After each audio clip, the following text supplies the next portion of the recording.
Not if you're Vegas. I think their lane issues, if they keep going forward, is going to be very troublesome for them, and not just this year, the league going on.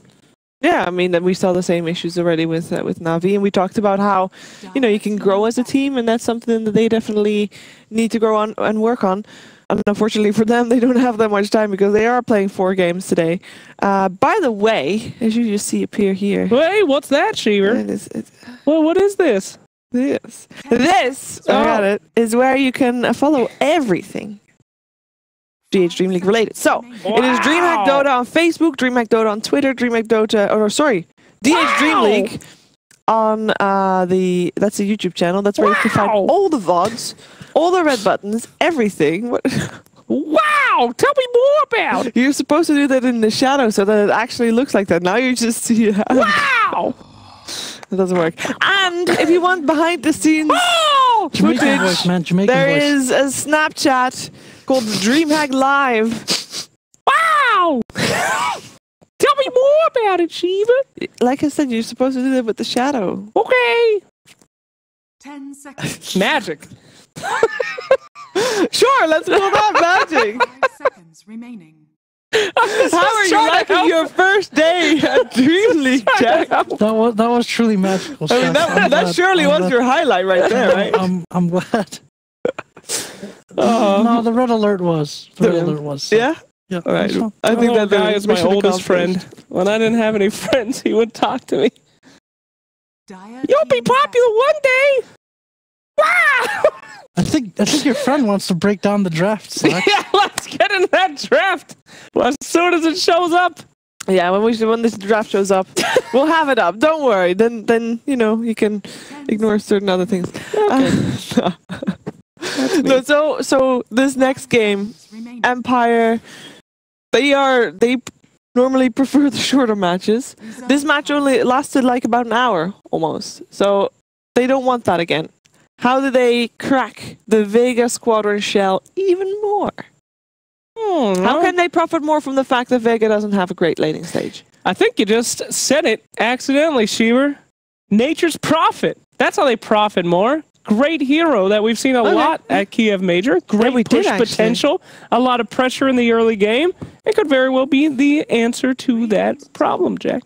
There's always some kind of trade-off. I feel like they draft so heavily around this like aggression and team fight that their draft often doesn't give them a good option for taking objectives. So even though the Razor ultimately became just such a meat boss at some point, before then, or even at that point, he wasn't good at taking down objectives. They just have to keep killing them over and over. They'd come back to life, rinse and repeat, and this happened over the course of an hour. So maybe if they want to address that in their draft, but at the same time, again, there's imbalances in every draft. So if you lean towards that a little bit too much, we've seen that with the Ghosts or perhaps Lycan or something else, maybe you can't win the fights anymore, and that just option doesn't become available. So Empire has to know what their philosophy is and state of those strengths. I mean, Empire did run an aggressive trial in that previous game. That already was something that... what's that? That'd be our draft there, she is. No, but there's like a missing hero that's like... Is it Ricky? It's Ricky! Ah! We got trolled, sorry. Oh, no, it makes perfect sense. It's an invisible Ricky. Yeah, makes sense to me. Here, let's see what our war room thinks about that. Well, there's the Ricky. Ricky mid. Ricky mid. Yep. Things as you know. That's a funny looking Ricky, Shiva, isn't it? Sorry. It doesn't look like a Ricky to me. It's the same color. Are you it's purple. Jeopardizing the legitimacy of my war room? It's purple. So there's no Ricky. Sorry for that, ladies and gentlemen. Some people seem to think that this section's a joke. It's not. Anyway, the slide our darks here. What we got? What we're looking for? I can't reach it over there. That's on your side, man. Straight to the Ds. That's me. There we go. There you go. Darks here. We're probably going to see that pairing. You know, we saw this earlier. Na'Vi did it. There we go. Slide our darks here on the offlane. Beautifully done. It looks kind of like it's in the water, but you know what? We'll keep it there anyway. Yeah, these underwater darks here. These are deep darks here. And Dazzle picked up for Vega. That's a kind of a response, I feel like, to the Slaughter, and it also pairs really well with the Legion Commander. You get Grave, you can always get your duel off properly, but yeah, it'll more than likely be placed down there. But it still can be switched up. We could see some type of pressure dual lane coming out from them. Yeah, I like that. So, you guys. What's up? You have the Slardar Darkseer already, which is potentially going to be the dual off lane. and maybe even again aggressive. At least Empire did run an aggressive lane previously. So how do you deal with that if you're Vega? You know, is Dazzle enough to deal with that on the lane? I mean, well, it depends. We could see what we saw earlier today, where the Darkseer kind of goes into the side jungle first. Yeah. Then he moves out to the lane. Yeah, this Slardar, he's probably not going to sit in this lane. He's probably going to be heading around towards the mid lane, trying to get this sort of wraparound gank on the high ground of Radiant's mid lane. See if he can catch up the mid lane. It really depends on what kind of heroes we see. We see Vega pick up. If they pick like a mid that the Empire are going to say is going to be pretty punishable in the early stages. So we'll put them there for now. But I think we can certainly expect to see Darkseer do a bit of jungling and the Slardar to be very mobile across the map. Yeah, Dazzle's decent though, Versa. You can always burst down the Ion Shell if there's an Ion Shell creep. I mean, you have Sustain as well to be able to deal with that kind of dual pressure. So we'll see how they end up deciding to do it. I think they'll probably pick like a stronger safe lane though. I think the Dazzle's not enough. 10 seconds. We'll see, yeah. Third pick for Empire. Lots of ways they can go with that wombo. We saw, earlier it was Na'Vi, wasn't it? Pulling off a really good game. They threw it in with a Disruptor. Yep. Lina, any sort of AoE stun, AoE follow-up. Spirit, of course, still there. Certainly an option that Empire could look to pursue. There's a lot of choices. And we do know that Poshka can play a very strong Earth Spirit. He certainly has done in the past. So could be a chance that Empire want to take it. They're taking a lot of time with this one. Not sure with the Slardar. I think we'll see something more like a Crystal Maiden. Something that just like enhances the lineup a bit. The Disruptor's already banned out as well, but I'm tempted to put my hand on the CM already here. I'm trying to think of what other ones that I could. I don't know. I mean, I think they can show both supports. I think it's I'm good with the CM. Oh, we'll see. That's a big commit for the war room. That's a risk. The legitimacy, Owen. Be careful. Yeah, this is not a joke. Come on. Serious business. Come on, they're taking a lot of time out, so that's the thing. Thought so long if it was the CM. Why are you shaking her? Don't shake a baby. That's the Be wrong... gentle. Can we find a name for this Slardar Darkseer opening? In chess they have like certain names for openings. You go a certain way. This is like the CIS. I don't know, Gambit or something. The CIS Gambit? They're taking a lot. I think it's straight in the safe lane. There we go, boys. I mean, I think it's just the best one that doesn't give away too much. It doesn't give away your other two cores, and it pairs amazing. Like Darkseer struggles because he's do that again with mana. So what's the next really one? Helps it. No, don't pressure them. We just proved the legitimacy. Why you gotta double down on it? Damn it! What do we see? Well, now they see both supports, so I think they could even grab their secondary support. For Vega, though. A lot of supports that kind of with the Warlock Disruptor. They used the tree earlier. Tree's gone. Oh, tree's it's gone. Okay, I can't. Yeah. I'm sorry. There's a wire in my way. What can I say, guys? I couldn't see it anyway. I have bad vision. I don't know. I didn't really like them on the Earth Spirit. I really would not like to see them go for something like that again. I think they might do it again, though. But would you want an another saving support because Warlock, Tree Protector? I think you want a support that can move around. Yeah, I think a moving support. I'm surprised. Like, yeah, I think it can work. I think they can go for a Tusk for themselves. It's not too bad. I think they might go for the Earth Spirit. You think they might go for it again? Oh, don't you touch it unless you're committing, Owen. Don't do it, Owen. Don't commit. You don't think we should commit? Oh, it's a good job we didn't commit. Clockwork coming through. A little bit of a... that looks like it's like a Clockwork support, right? It does. We've already got the Legion. So unlikely that clock is... Or Legion mid or Legion jungle? I think it is possible. It is possible. But I think more than likely we're going to see this Clockwork be put in the safe lane. We're going to see this clock move around. Yeah. It's really good versus the CM. I can isolate the Darkseers and the Sliders, but I'm not too crazy about it. I think they're trying to go for a combo with the Shadow Fiend, personally. I think that's what Vega's going to be setting up for next with the Clockwork denying the cogs. Dude, I think we can put the SF out. Wait, come on. Empire's turn to pick. They're picking SF out. There's the Razor again. They actually go for Razor for themselves again. Razor? Yeah. I mean, you were saying before, like Chappie, a huge fan of playing like PA. Maybe he's kind of off the PA hype train and now he's onto the Razor hype train. Maybe they just think it's incredibly good versus the Legion Commander. Maybe he thinks it's PA, he needs some new specs. I think it's possible. I think it's really good versus the Legion Commander. I liked what they did in the last game with it too. So. Yeah. And with CM as well, really nice in lane. Yeah. Very nice. All right. Yeah. Jack, what do you reckon? Well, there's in far as the Razor goes, there's like a real lack of damage early on for Vega, especially if this Clockwork is a support. I just feel like they'd have a hard time bringing anybody down especially if they pick yet another defensive support. So I think for them in this draft, if they keep going in this direction, they're going to want a huge core, maybe something like a Medusa or something like that in line with some of the strategies that they've been playing. If they don't do that, then I do like the Clockwork as a pick in case there's some wombo combo coming out from Team Empire, he can be kind of disruptive of that, stay off to the side and stop his team from just getting blown up. So not sure what direction they're going to go here. They've been spending a lot of time though on these last 2 picks, so I feel like they're going to figure out a general direction first and then find out what their last 2 heroes are. I'd like a BKB core personally, just versus the wombo combo as we've been seeing, like the Darkseer Slaughter, something to kind of like not let them just get caught in that every single time. That's why I was suggesting kind of the Shadow Fiend, something along those lines. I mean, it just seems so inviting with the fact that you picked up a Clockwork. You know, it's. Razor, I think maybe like deters you a little bit because Razor can just kind of run at that, but you do have the burst potential. You do. Oh, so they go for a troll. Okay, that's okay. So no Shadow Fiend for now. No Shadow Fiend for now.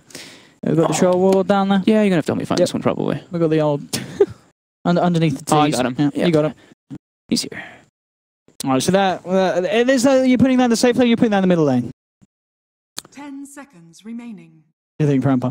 So it'll be G playing it. I think it's more of a G hero. I want to say it's more of a low hero. You think it's more of a low hop? I think we can put in the safe lane. Okay. I'm fine with that. I can agree with you. Are you sure? That's a pretty full-looking safe lane, guys. They're maybe going to wait and see the final because they're going to have. I think it's still open. They're going to have the chance to see. So you know, you can put it in both. They're going to wait and react. It is a BKB core. It benefits from the weave. It gives your Legion commander a bit more damage, but it's being picked into a Razor. And they ban out the OD Empire, so Empire are more worried about it being a safe lane troll, like we expect.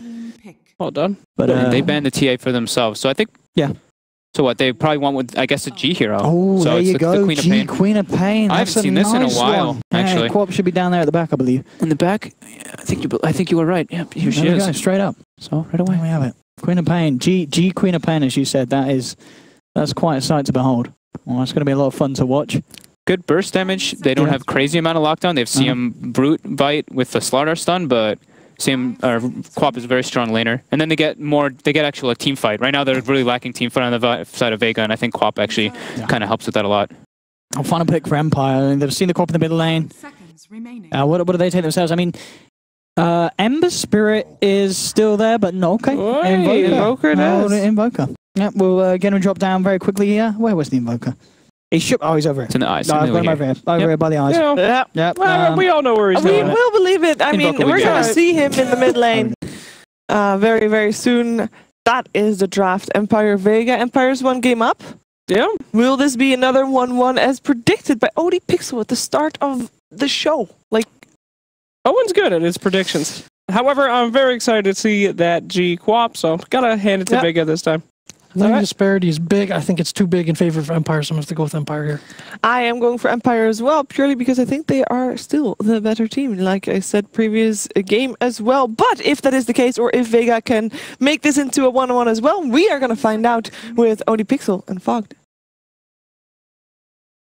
5 seconds remaining.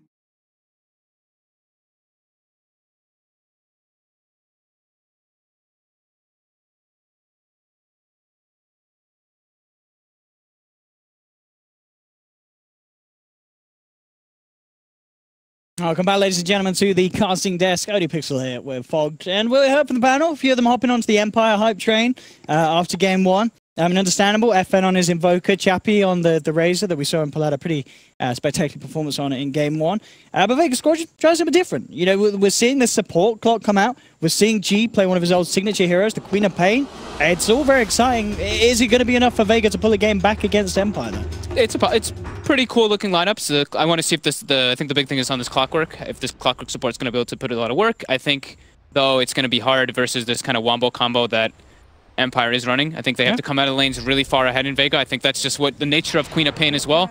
I think if Vega starts to fall behind in lanes, which they haven't really been looking the hottest in the laning phase, I think it's going to be very hard for them to come back in this game versus Empire's heavy wombo combo and massive team fight that they do have. There we have it. Shoma straight up with the smoke. Get a nice ward down. We'll see if they're able to hold on to that ward or if do take it away. Bottom lane, Maposhka coming in, finds himself the troll. And they'll try and land a Sunstrike in return onto Aloha Dance. Won't quite find the connection. Not that it matters too much. Level 1 Sunstrike. Barely more than a little bit of sunburn at this stage, but lanes seeming to be what we expected at the moment. Neither side looking to run an aggressive sort of trial lane. We actually are going to see, Shoma starting off up top. The Legion going to look for the block in the mid lane. I imagine the... No, okay. So it's going to be, what, a jungle afterlife and a clockwork laning. Sherman stepping it up from support into a core role, essentially. Yeah, I think he just realized how, like, well, I mean, how impossible the matchup is really for Legion. He did okay. Like, he got, you know, he had his boots level 1. He got the Quelling Blade to try to contest the CS, but the Razor just got out of control. So I guess he's just thinking this is just a better approach, because then he can actually farm. He can actually become more relevant instead of having, you know, that 27-minute Midas as we did see come out before. Now it's something that you feel Empire can punish, though. You know, the fact that you're running sort of solo support on Vega, you have got this jungler. Can Empire punish this? I think that's probably what they're going to do. I think they're going to recognize that right away. I think Ghostic already, with this bottom lane, he's going to be able to get a lot as this Darkseer. And I think as Sayoma goes to the offlane, I think that's already putting a bit of pressure, because then it's like CM wants to kind of zone him and doesn't want to just sit in the jungle the entire time, even though that's what the CM really wants to do. So I like this adjustment much better by Vega this time around. Radiant's middle tower is under attack. Let's see how well G can do in this middle lane. Queen of Pain. Not a hero that we see that much play from. We saw some people pulling out Kiev. Still got strong talents. You know, the Lyso, yeah, sure, you got the nerf where the interaction with Blade Mail ain't as fun, but still, you pick up such a Maelstrom late game, and that spell lifesteal off the magic damage, the lightning bounce is it's pretty ridiculous. So definitely still ways that you can play this hero throughout all stages of the game.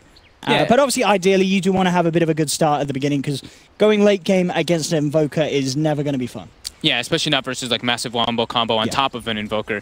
But yeah, she's a lane dominator. That's kind of what she's always been. He's going to go for the double null. We see Sumail go for the Veil almost every single time on that Queen of Pain when he plays it. And yeah, the Shadow Strike got buffed last patch, so the cast point's a little bit better and the damage is a little bit higher. So it's a pretty Queen of Pain favored matchup versus the Invoker.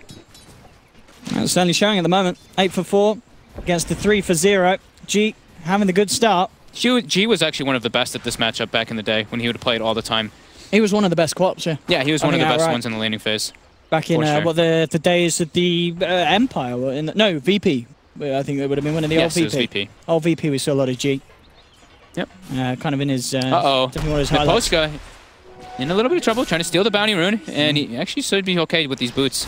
He's trying to get run down by this clockwork. He's got boots as well, but he should just be able to get away just fine. Ghostic getting a good amount of experience in the bottom lane, but he is getting denied quite heavily by this Troll and Dazzle. So he's not really getting the money that he probably wants. He gets his level 3 now, though, and he's got the CM aura, so he can now actually pressure a bit harder with that level 2 Ion Shell. Smoke coming out from Empire, the CM and the Slardar, level 2. Now looking to make a move onto G. He's squishy, but he does have that blink. If he gets the chance to blink out, not much that Empire can do to save him, but with the cold snap and such, they do have ways to temporarily lock him down. But looks like they're actually going to go towards the top lane. I mean, they're thinking about it. They're looking between the two. Looking for the Legion commander. Yeah. I think that they were, I think it's like G notices this. Look how far he's standing on the right of his hill. He sees that there's no one top with that ward that they do have placed near the jungle, so he's like, okay, I just play on the right side, and it's really hard for a Slardar CM to gank me. And he's got his own lane ward as well, so he can pressure FN quite hard. But Miposhka, just sapping experience from Afterlife in the jungle. Wanted to go for that courier, but yeah, gets upgraded. Here we go, another rotation coming out, Clockwork porting in. They know that the Slardar is here on the high ground. This time, he looks like he's gonna die. They're not happy that he's stealing that XP. Oh, he is dead. No way of getting himself out of this one. Can't cast a single spell here. He will get a crush off at the end of the day, but yeah, no way that he can run himself away from the Battery Assault Cogs combination. And yeah, first blood for Vega. Good punishment there of that rotation. In the mid lane, interestingly enough, FN's caught quite back up against G, and now actually holds the lead with this Invoker. 17 for 4 against the 14 for 9. Yeah, he went double null as well in response on the Invoker. He made an adjustment. It's cool. He went for the Forge Spirit as well, so he can actually lane. I think it's once it's at like level 5 now on the Invoker, the Queen of Pain struggles, but Queen of Pain is one of those heroes that you tend to have kill potential on the other mid laner almost always when you hit level 6, as long as you don't get like smashed in the laning phase. There we go, rotation coming in, CM with the haste rune, Slardar there as well. And that's hold, snap on him, they get the bite, really nice setup. Yeah, good hold back at the crush as well to use it at the last moment. Make sure the G's locked down enough for the kill. I'll see Silent try and punish it. And oh, great nuke there from Afterlife across the tree line. We'll get the kill in return. But at the end of the day, Empire sacrificing a Slardar for the kill on G, and you know, making sure that FN contains and remains having the lead in the mid lane. Certainly worth it for the side of Empire. Vega will move in though, and okay, there we go. That lead that they were certainly happy with, certainly thrown straight back in their face. A rotation encounter from Vega Squadron will certainly put G back in the top spot as FN is put back in his place. Yeah, great movements coming up from Seoma. This game, he's already doing... I mean, the last game, it's not like his movements were bad. He just had like a couple bad spell usages, but I think that's just Earth Spirit being a pretty weak hero now. Aloha getting pressured bottom from this Darkseer Slaughter combo. They're trying to get the block on him, trying to get in range for this secondary stun. They are able to. Is there Sunstrike on top? Not even going to be needed. Yeah, the Iron Shell run done more than enough. They get the cogs off. Now with the Sunstrike, Shoma the Slayer is actually in potential trouble himself. They're thinking about diving. The Crush actually will connect him with the Iron Shell on the creep. Ghosting. Very well done as he picks up a double kill there. The pressure that they can put on between the two with those Iron Shells just proving to be too much for these melee heroes. The Troll on the clock, not a hope against that sort of a pressure. Yeah, level 5, so the level 3 Iron Shell really starting to add up when it's on 2 or 3 different targets. Just great pressure coming up from them. Good movements coming up from Mipushka. Razor, absolute free farm. Every time his Eye of the Storm is up, he's farming the hard camp with it. Technique that we used to see done by Arteezy back when Razor was played a lot more. Always use your Eye of the Storm to farm whenever it's up on King R. He's going to get brought down by Seoma. Another good move. Seoma just seems to be everywhere on the map. Even though bottom he died, he was in position at least to respond. Just trying to, as you said, just be as mobile as he can on this clock, and a clock that, of course, is yet to hit the 6. Proving that you can still do a lot with the old cogs and battery assault rundown. Chappie still going uninterrupted on this top lane. With those sort of movements from Shoma, it's leaving the lane freer and freer for the Razor. Nothing though to be said for the Troll, even with Ghost Stick, taking more of a permanent position on that off lane in comparison to the enemy clock. The Troll isn't being slowed down too much. Yeah, he did die once, but he's still at the top of the net worth, and he's not having any trouble picking up the creeps. Yeah, he's farming just fine. Yeah. Kind of all down to... It's like when G's going to make his first big rotation. He's hit the level 6. And he'll certainly be looking for an opportunity if anyone overextends from Empire. But it is hard, because Empire themselves consistently looking to close the gap with the smokes. Once again, Mipushka and King R eyeing up some action on this bottom lane. 2 heroes there at the moment. Aloha Dance. Instantly TPs. They know something's up down here. He's already setting up in the sides. They're pinging it as well. They know that someone's here. They're trying to make the move. The Dazzle's on the sidelines there. He's going to be able to get the Grave in time. He should be able to. He's not even going to need it just yet. Puts it out anyway. The cogs are laid down. Now it's going to be the turnaround for Vega. Shoma the Slayer finds Ghost Stick. And as you said, just that surprise Dazzle. Silent. Sitting on the sidelines. Something that Empire were not prepared for. And no way they could fight through the sustainability that Dazzle could provide to that 3-on-3. Wasn't it Jack who said this is something that Empire... The one thing that Empire was doing at DAC that started them getting to be a little bit predictable is they always try to go for these kills. So if you're set up defensively and baiting somebody in a way, that's your best bet versus this team. And it seems like they still are sticking to their guns of doing that. But that's how this team plays. They like to play super aggressive, go for these kills early on. And that's usually what gets them an advantage in the laning phase. So can't really object too much with it. Mid lane, G. Trying to keep FN back and out of this mid lane. Of course, that double L will slow down the Midas, pick up a little bit for the Invoker. G still standing toe-and-toe in terms of overall value. Bottom lane, Mipushka and Ghostik maybe seeing if they can get a bit of a kill potential. Looking for the Troll to overextend, but Aloha Dance is playing it safe. Build wise, phase into the Vlads for Aloha this game. Yeah, I think that's what we've been seeing a lot. Yep. Everyone's just doing phase Vlads for the sustain. You get the armor. You can always get like if you get like a 1 team fight, you can either get like 1 or 2 towers off it or go straight to Rosh and be able to take that with this type of build. Benefits your team a lot. Afterlife doing much better this game. He's got the phase, he's got his Iron Talon, he's got 1400 gold and level 7 on the Legion Commander. So he's been pretty much strictly jungling, but he's involved in 2 kills as well. Ghost Stick looking for the Arcane's mech build up, as we saw earlier today on the Darkseer. Yeah, everyone seems just a little... Right now, it seems like a very slow-paced game. Everyone just seems a bit content with getting their farm up until they have the clear-cut initiators. Sayoma now has his level 6 on Clockwork, so we might see him maybe make a rotation and go for moves. Maybe hunt for that Invoker in the jungle, something along those lines with the Queen of Pain ulti. Or he can find an isolated support at any point and kill them. And he's making the move toward mid. Yeah, the line's been drawn. Straight for FM. Still is a hard catch. They don't have any detection amongst them on the side of Vega Squadron. G will bottle a very nice room for himself in Viz. Miposhka wants to go in bottom right now. He's pinging out the troll. I think he's recognizing that he's alone, but Aloha just goes straight to the jungle after clearing up the creep wave. That's also the good thing about having like the Vlads. You go Vlads and range drop, and you always have the sustain and not just spam your whirling axes, so you can just go to the jungle, pop out, have full mana, be able to push out the lane again. Always being able to just like push a lane out as fast as possible and not show yourself on the map is really important as a carry. Miposhka certainly needs to try and find himself the levels. Needs that level 6 really before they can really start doing stuff with the combat. They are looking towards Aloha, but it really isn't an easy kill for the two of them. I mean, maybe if they get a good back crush into the Sunstrike, they've got a chance. But he's got the infused range drop. They're going for it. Near the tower. We'll see them go for it. Have they got enough damage? The Sunstrike will connect, brings him down low. Okay, nicely done there. Timing the vacuum to come after, but no, it's not enough. It's not enough. He survives there. The Ion Shell wore off of the Slardar, actually. And the infused range drop certainly helping him. Yep. Shoma will miss the hook.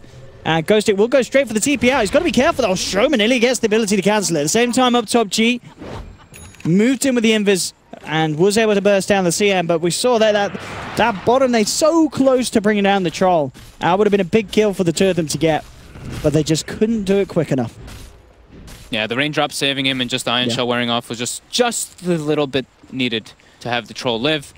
Dire's middle tower is under attack. And yeah, getting that nice kill on the CM without having to expend ulti from G is very, very good for him. He's on his way toward his Veil. I think the Blink Dagger is pretty much finished up on the Legion Commander. It is. He's actually smoked up. They're going to go for the duo on FN mid. They're going to get it.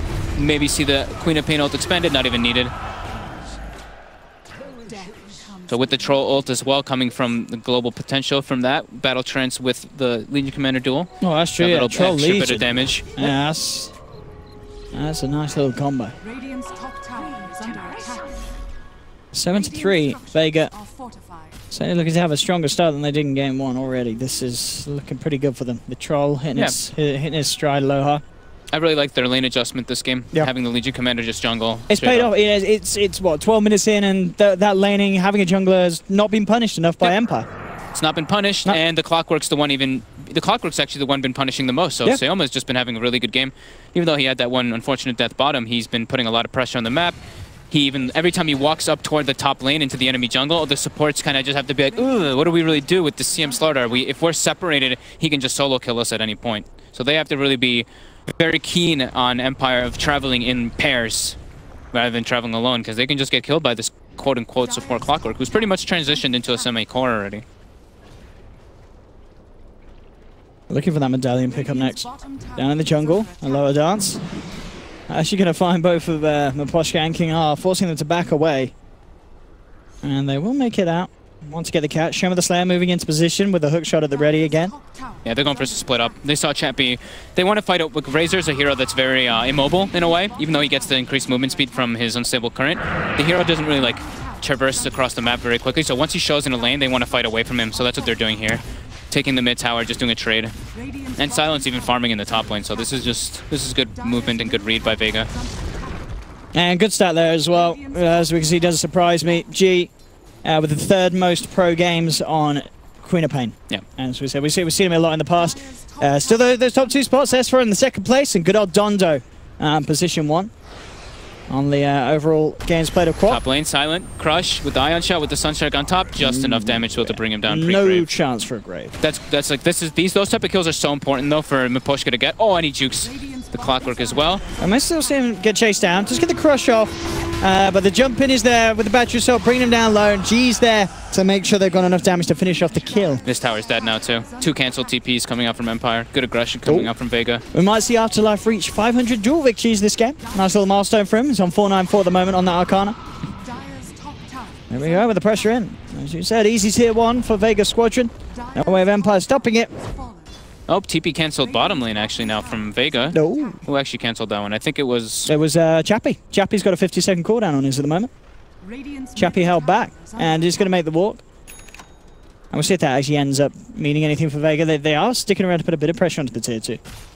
With a low high dance up there. So maybe they realise. And yeah, they're going to pop the battle chance and go for it. They know that there's a little less of a reaction that could really come out of Empire. And they'll be able to force out the fortification, at least. Good chip damage. FN setting up for bottom. Looks like he wants to try to go for a kill here. He's got a good combo. I mean, Afterlife's pretty tanky. Cold snap. I think he needs to have the third invoke spell. Oh, okay, with Ghost Stick, that should definitely be a surefire kill. Cold snap onto Afterlife, tries to get himself into the tree line, but the vacuum's there to clean it up. And Empire find themselves the pick. I like this adjustment that FN did too. He's versus a Clockwork, which is always obnoxious. So going for a 4-step, it's never bad. Like not only just for yourself to be able to peel away any of your teammates out of there is always really important. And also helps your slaughter like get set up pre-blink dagger. You can 4-step him in, get some crushes, and set up fights like that. But I do like that. Yeah, nice as well to make sure that Chappie can keep the link connection. Yeah, that as well. Just a good overall item this game.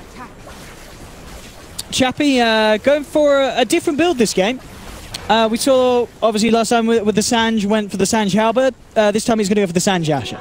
Yeah, I think... No need for the Halberd this game, it's just not as... I think it could be okay, but I think the last game it's very specific versus an OD. It's so good against OD. OD just can't build MKB, so let's just stack evasion and that hero just becomes super irrelevant. I like the movement speed build this game. I think Solar Crest is still probably really core on one of the supports because it's just such a god tier item, especially versus Troll Warlord, but Troll is a hero that builds into MKB. You know, he can, and he probably wants to build into one eventually. He goes like Butterfly, Scotty, MKB eventually, if they do go for evasion, of course. We're going to see on the Legion, slight difference from what we saw earlier. Before the Blink Blade Mail Midas this time round, going straight for the Midas before the Blade Mail. Yeah, it's okay this game. They have like he wants to be able to scale. You know, they don't want to be stuck in a position where they're like, okay, we have a Troll kind of single core, even though we have a Queen of Pain who's farming really well. You still want to be able to have that third hero. That's why you pick Legion Commander, right? You want to have that third hero that can scale very well, rather than the big team fight. I'm waiting for when Empire is able to actually try to go for those type of combos. I think we'll probably be able to see it once Miposhka does get that blink. He's about halfway there. Still a bit of time, as you say. Not really the quickest of blinks for this slider. But so far, they're doing a good job at kind of slowing down the pace that Vega were trying to force. Good time for Chappie to pick up these items. We saw it last game, you know, having these early items do make this Razor pretty hard to bring down. Yeah, they got to go for their type of trades. Yeah. You know, they're playing versus a Troll. You're not going to push as fast as a Troll lineup ever, so they've got to get on those towers quickly whenever it happens and go for those trades, and they are. They're going to claim a tier 1 too. But bottom lane, it looks like Vega's perfectly fine with this. They're going to contest for a second tower, this tier 2. And mid lane, they're going for a kill 2. The Legion duel onto FN, and he should be brought down. Very nice play by FN. Yeah, good job from G as well. By G and by Afterlife. Commit the Sonic, just to make sure that they get the dual damage. Bottom lane, this is where they open themselves up, though. They make that rotation, and now it's going to be them getting turned on a bit. Nice. Oh, yeah, indeed, the cog wraparound. Shoma, it will trap him. He pays with his life. But he does end up saving the Legion Commander. Ghost Stick, now looking to chase down onto Silent. Vacuums him back, and Silent should be a goner as well. Empire moving to pick up a second. Yeah, I think Dazzle could have actually gotten away there. I think Sayoma was probably like, let me go in and die. Like, I'm saving Troll's life. I'm saving Aloha, but they lose 2 here, 2 supports. Probably not what they wanted to do, but nice little rotations coming out from Empire. That'll be Miposhka's blink being finished up quite soon in that bottom lane, and that's going to be when they can actually start making those big wombo combo movements with the next smoke. And Ghostic should have a blink dagger as well, so that'll make their fight a lot stronger. But at the same time, G is already looking at having a BKB for the next engagement on this Queen of Pain, which will allow him to get out of that type of like combo if they don't execute it perfectly. Absolutely. At that stage, it's just making sure that he doesn't get caught out by FN and Miposhka focusing in with the Slardar and Foka. Physical damage. Into the pit they go. Will be spotted out here. Dies pretty quick, though, with this medallion. They are going to start to make their way over. Shoma the Slayer looking to block the way off with the clockwork. Has hookshot and search. Very hard for Empire to make an entrance. And they're not going to get the chance to do so. Roshan's down, Aegis into the hands of Aloha Dance. And G jumps forward. Empire will back away. So Vega, now with that Aegis, very much ready to make a play. Blink Dagger has been complete on the Slardar, so their combo really coming together as well. I really like that call, whoever made that on Vega, just to go in for that rush. As soon as Quap finished BKB, Troll runs into the pit. They have the clockwork with the medallion already, so that rush dies super quickly. And they'd already seen Empire on the map in their jungle. And now it's Tier 2 being claimed as well by Vega. And no stopping this one. As Vega will get away with this push. Again, Empire just looking for the trades. Down on the bottom. TPs will come through. So Empire will be forced to back almost certainly. The Aegis on Aloha Dance. It's a hard fight to go for. They do have that blink. And Poshka looking for the chance to use it. Surged up. Thinking about making a jump. Knows that there's potential backup. Aloha Dance getting aggressive. Goes on to Chappie. Lands the bash. Bit of damage done here with the static link.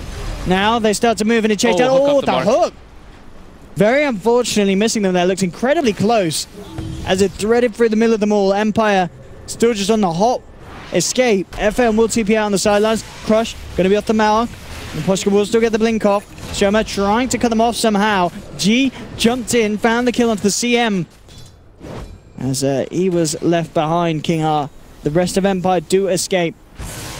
But again, it's Vega taking a Tier 2 top, holding onto the Tier 2 bottom, and forcing back Empire and getting a kill on the way as well. Yeah, they don't want to fight into the Aegis. They're still a little bit too afraid. They don't want to have to spend so much to be just burning Aegis. They just want to get the Aghanims finished on the Invoker before they really try to go for any of those crazy type of fights. Ags Invoker, wait for the Aegis to run out, and then they can go smoke up because they're going to have the Blink finished up on the Darkseer in combination with the Slardar. And then Invoker, when he gets Ags, is a hero that can actually get involved more in fights. It's a bit weird until you have that at that point, but they're starting to lose a lot of map control. Mid lane, looks like they're set up, Afterlife and G. Not able to find anyone though. Let's see what they can do with Vega. Blink Dagger is on Darkseer for Empire. Clockwork finishes up his Solar Crest, so that'll help a good amount versus the Slardar. 22 minutes in. Vega certainly getting the tools together to go for even a high ground siege at this stage. Chappie trying to lead in on the action. Plays out the illusions. Sees a chance to get some free damage. One of the perks of playing up against any illusions when you raise a essential free 200 plus damage each and every time when an illusion's in the neighborhood.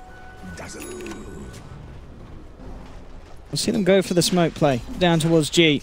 They have got the jump,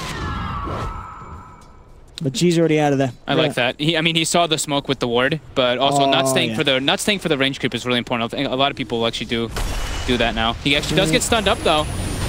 They have the vacuum, but he's got the BKB. He's gonna be able to run away just fine. As you said, when he purchased that BKB, it was instantly going to become very hard for Empire to deal with. Instant smoke coming out from Vega. They want to fight this. They still have the Aegis. They have a fresh BKB on the Troll Warlord. They really want to be able to take an engagement. That would be perfect. He's right on the front lines of this. He forces himself away with a hook shot this time from Shoma Connect. Into the cogs he goes. Poshka jumps forward, but the BKB's out from Aloha. Take down Invoker, now looking towards the Razor. Chappie does get the static link off. He's got full link. There's a lot of damage, 224 plus. Silent trying to heal up under the shrine. Poshka jumps in, gets the bash onto G. This time no BKB, but he still gets the blink off. Crystal Nova onto the Dazzle. And by finding two, looking for Afterlife. Will they dive for this? Have to be careful. Jump back in is there. They've actually found Aloha Dance, but he's still got the Aegis. And healed up there by the Legion. They still have about 40 seconds left on this Aegis. They want to just try to get as many kills on this chase out as possible. King could be in a lot of trouble. Yeah, there we go. Drums are popped. Aloha Dance moving forward. Frostbite will be there, but he still gets the slow out. And there's the jewel, though. They get a bigger one. And they get King R as well. Yeah, Suyama the Slayer with a great wrap around the cog trap to find an extra bonus. And again, Empire just really struggling to come out on top of these fights. Vega Squadron just a step ahead. Aloha Dance, as we saw there, just too big and tanky to bring him down. They just can't kill this troll at this stage. Yeah, FN also walking in, you know, he was trying to go for the bounty rune. being in the front lines, definitely gets caught out there quite easily. Gets brought down very quickly. I think he actually ghost walked, and they had already placed a sentry into, so he instantly canceled it, and then it was just like awkward. He just gets bursted down from the mass physical damage and weave on top, and that was without Queen of Pain having to expend ultimate. Yeah, G's still holding on to it. He's got a DD as well in the bag, ready to go for the next fight. So Empire have got to be really careful about when they choose to take it. G closing in on the money for that Orchid as well, which is certainly going to cause an issue for these heroes that are yet to pick up any BKB of sorts. I imagine, what do we see on Chappie? Is he going to go for the Lincoln Sphere again? I mean, yeah, he is, but like he's still a little way away from it. So that Orchid is certainly going to come at a good time against Empire's lineup. BKB done now for the Legion. Duels are going to be even safer for him to commit to, and as we talked about earlier, just how much of the damage from Empire's lineup is reliant on the magical. So BKBs are going to be absolutely huge in this game from Vega. Same could certainly been said in the last game, but indeed we did see the BKBs come out from Vega, and then Empire just able to draw their game on long enough for them to go down to the 5-second durations. And oh, they found him in the tree line there. Dual damage. I found him in the trees. How did they spot him out there? Was it a rocket that flew over? They've got a Radiance over here, so I guess they saw him move past. There too, yeah, they knew he was hiding somewhere. Worthy tribute. Just taking a look on the other side of the map. I was looking at what FN was looking to build next, and they're both actually going to be going for Lincolns, trying to avoid those duels. You got to certainly do something to keep that man off you. Yeah, both Razor and him, yeah. Both susceptible targets. Yeah, it's also pretty, very good versus the Orchid, which they probably saw G building, as you mentioned. He's got it finished and done. Certainly could be an answer as well. G wants to eventually get that into the Bloodthorn. If we see Chappie end up going a similar route, trying to stack the evasion, Bloodthorn will be very key for the lineup of Vega Squadron to have this game. Yeah. Something that they were missing, kind of a good Bloodthorn carry in game one. Yeah, I think the Bloodthorn's pretty good this game. I just like him going for right-click damage since he has a troll. I mean, it works. Yeah. Yeah, like I said, Maelstrom is just so good with that 70% lifesteal in the late game, so I imagine G probably will eventually pick that up. He doesn't need to have it anytime soon, but getting in coordination with the late game skill build certainly does a lot for the co-op. They're set up in mid. Miposhka's really wanting to do something. It looks like he actually always has been this game. He's not really getting any farm besides just going for straight kills, but Vega all in position for this one. They actually have massive vision advantage and map control advantage in this one. And quite a sizable lead as well. 10k net worth for the 27-minute mark for Vega. 7,500 in experience as well. Strong leads for the sides. Game 2 certainly looking a lot better than game 1 did at this stage. Yeah, they have. They have a much easier to execute line at this time around too, and now they have the triple BKBs versus this wombo combo kind of MI-esque thing that Empire has. It just really messes with the potential that the Empire can do versus them. So many defensive things with the Clockwork running around, with the Dazzle in the back lines. And as you said, it really feels like we're just seeing a lot more self-control in Vega and not sticking around to clean up every last creep. We saw that on the top. Legion quickly nukes the wave to weaken it, make sure that her creeps can push on forward. Doesn't stick around for the CS, blinks out of the tree lines, TP's out of there, and suddenly Empire, they come in with a 4-man rotation, 5-man rotation, and you don't find anything. Yeah, they've been doing that a lot. Just that invisible kind of push. You push as quick as possible, get back, farm jungle. Just don't show yourself on the map too much, because if you, they don't really have the greatest type of gank. The Slaughter has to go set up with the Sunstrike on top. They have to commit a lot, but they all have BKBs. They're all pretty tanky too. And he's going to be going for the AC instead on the Queen of Pain. It's a probably better adjustment versus the Slaughter, and since he already has Troll Warlord, doesn't need to go for that Bloodthorn just yet, because the value isn't really there. They don't have an evasion like you were mentioning. Yeah, there's a lot of gold to commit at this stage. AC certainly going to do a whole lot more at this stage. I wonder which one of them is going to get. I was going to say Legion's queued up as well. Yeah, I was just checking that. Yeah. Well, we'll see. This should be a pretty quick rush. Solar Crest finished up. This is going to die incredibly fast. And it's dead. No way that Empire could have any sort of time to even think about contesting it. Aegis going the way of low hard dance. And Vega certainly could look to try and push up again now. Yeah, probably finish one of their items. Probably finish up the the Lincolns on the troll. Okay, it's close. Very close. We're about 150 gold away for that Lincolns. Yeah. Just needs the ultimate orb. I see interesting from Chappie this game. He himself will be picking up the MKB on the Razor. Again, really altering his build from what he had in game 1. Yeah, I guess he thinks that the Solar Crest is just going to be a big problem this time around, plus the troll miss rate just is super obnoxious. I think it's a pretty decent pickup. I mean, I don't really know what else you want to get on a Razor in this type of game, since he's not really able to. It's not the same Razor as the last game where he's just like beefy frontliner running in, not caring. He actually has to care this time around. And they did make the adjustment. It looks like G has a plate mail, so he gets some bonus armor from that one. He's going to be going toward that Maelstrom. He did have the Bloodthorn hook queued up for a second. The duel coming out onto FN, that's a good one to open up to him with a hook shot and Sonic Wave coming through as well. They eliminate the Invoker. Great way for Vega to start the fight. The rest of Empire will get out of there, but they're down an Invoker for a full minute. Perfect jump in from Afterlife, just committing with the BKB in the duel. Absolutely worth it to knock that Invoker down to the sidelines. Yeah, they don't really have any save for the Invoker, and the Invoker is pretty much their big team fight with the Darkseer. Yeah. And here we go, up to the high ground. Solar Crest down onto a low hard dance. Front line in the push, jump in there will be the crush. Got the heal, Ghost Stick looking for a chance to find a vacuum combination. Doesn't see the opening, so has to back off. There we go, very hard for Chappie, of course, to get that static link going. With the Lincoln Sphere on the troll.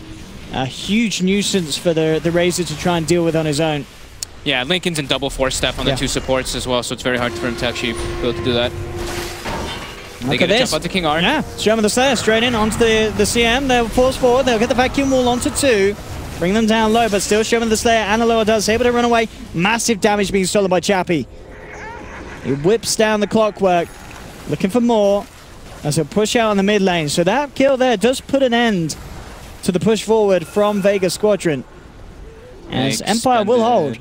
2 shrines were expended there too, and they lost about 3, almost their whole tower. But yeah, decent hold since the Invoker was dead that entire time. And they really need to get FN that Lincoln Sphere. Still about 2k gold to go. They need something to protect him from Legion getting that jump Afterlife like it did last time. Yeah, the supports on the side of Empire are just so poor. Like, neither of them are near one of those big items that could actually help him, like a Solar Crest or something along those lines. The Glimmer Clip isn't really going to help once you're dueled.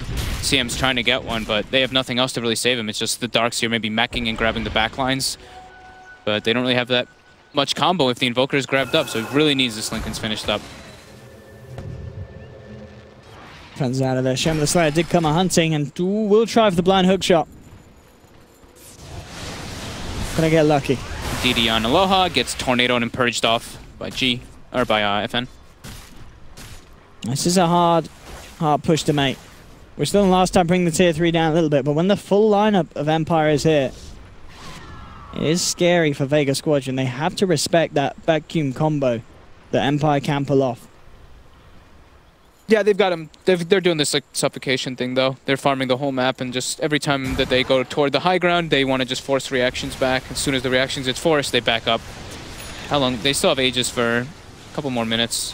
About a minute actually now on the troll. So they ideally want to try to take a fight within the next minute, but doesn't look like it's going to be likely. So they're just going to back up, finish up the next items, and it looks like Empire is trying to fight now with this freshly picked up Lincolns on the Invoker. So G has the Maelstrom finished. He has queued up his Bloodthorn as well. Gem to be picked up by the clock. Get a bit more map control, as you said yourself already, forcing in all the lanes. Taking the vision away from Empire is going to make it even harder for them to climb back into this game. Very hard to play Empire's draft into these triple BKBs. They have to just hope that they can get the jump in away somehow. King R getting ran at, and he's dead. Brought down straight away. Nothing that could be done to punish him. Look for the combo, but the Tornado EMP is off the mark. Won't make the connection. And they'll look to try and abuse this. Shaman the Slayer did try for a hook shot, again off the target. And straight up to the high ground they go. A lower dance, looking to commit. Deafening blast down. Bring him right down. Oh, in fact, yeah. His BKB was not in his inventory either, it's in his backpack. He's got to get himself the hell out of there. Afterlife will jump forward, gets the duel out onto the Darkseer, so they've eliminated a second. But Chappie doing a hell of a lot of damage now, heading forward, now has to head back though. Jeez, right-click DM damage. Oh my god. We know he's a man who's played a lot of Quap, but yeah, getting the damage done there with the Maelstrom. Yeah, with the Maelstrom, with the press the attack and the troll ult, he actually was hitting it so fast. Maelstrom and Veil, those magic lightning bounces aren't something that you can just ignore. Oh, good Sun Strike, on point. FM will find a pickup kill. Empire trying to look to punish Vega after this push. And they do get silent as well, so picking up the 2 supports. Costly though, that's 2 buybacks. 2 buyback, yeah. Bringing Chappie into the game. Again, now you're on that tough timing. 6 minutes where you cannot afford to lose your Razor. Otherwise, the game may well and truly be lost. Vega Squadron only going to have 30 seconds of downtime. That was, though, Afterlife's 500 duel win for his league. Oh, that was his 500 right there, so congratulations. 500 duel wins. Yeah. He did start jungle, though, so we won't celebrate too much. Yeah, that's a good point. He didn't lane. That was almost very unfortunate, though, for Vega. Aegis gets reclaimed as they're getting gone on the high ground. BKB was put inside of Aloha's stash, but a nice grave coming out from Silent. His positioning in this game has been much better than the previous 2 that I saw him play, at least. Oh, I do like that Albert pickup from Legion. Legion Commander, yeah. There's not an MKB quite yet finished on the Razor. And of course, break the Lincolns. Yeah, and there's even if they've already broken it, it's got no BKB, so suddenly won't be able to whip them. Afterlife just finding himself a freebie. And that is a dieback from the Slardar. Down for 60 seconds, buyback still on cooldown. Yeah, I really like that Halberd's getting a little bit more popularity. Like, I mean, especially on Legion Commander, it's a great item. It gives him a ton of damage. It gives him evasion, and then of course that Lincoln's Breaker. It's just such a solid all-around item for that hero because you also still get Moment of Courage procs when you have when you get when you dodge the hits. Yeah. So it's like a triple benefit item for him. Well, let's see what they can get done in this 30 seconds. A little window for Vega as they just maintain a massive lead this game. Yeah, 20,000 gold lead. Yeah, Assault Crash is complete as well for G. Tornado AMP, it's not going to connect. Lower Dance knows he's safe to come up and put some damage in. Which is the range Rex, looks towards Chappie. Instant break of the static link there with the 4-star usage. Very nice for the team, and in fact he goes straight back in. Looking towards King R, the Shrine is popped, King R forces away. He is highly weaved up right now, plus 24, plus 32 with the Solar Crest. They're going the backlines though. Yeah, they will get the 2-man vacuum crusher. Showing the Slayer wiped down. G puts the Sonic Wave, jumps forward, and again, look at these right clicks. G is just forcing them away, and there's no way they can fight back into this. With the AC Maelstrom, the sustain of the Dazzle. Invoker's dead for 80. They just can't do it. G, he's going to look for more here as they chase down the Dazzle. It's just too much. It's GG. Yeah, this Queen of Pain and Troll getting massively out of hand as Vega close off the second game of the series. And we end ourselves with another draw, as we kind of said at the start of the day. A lot of volatility back and forward between these two sides. Good call, Owen. It's a 1-1-1-1 day. Yep. We're going to see strengths of lots of different teams, a lot of different sides being shown. And that game, yeah. G on his quad. Great game and a lot of dance. The Troll Warlord, pretty brilliant. And Afterlife's Legion, to be fair, he did get a lot of crucial duels to start those last game-ending fights. I like their adjustment. That was like the biggest thing to me. They not only went for BKB cores, they also put the Clockwork in the off lane to just kind of like contest and let the Legion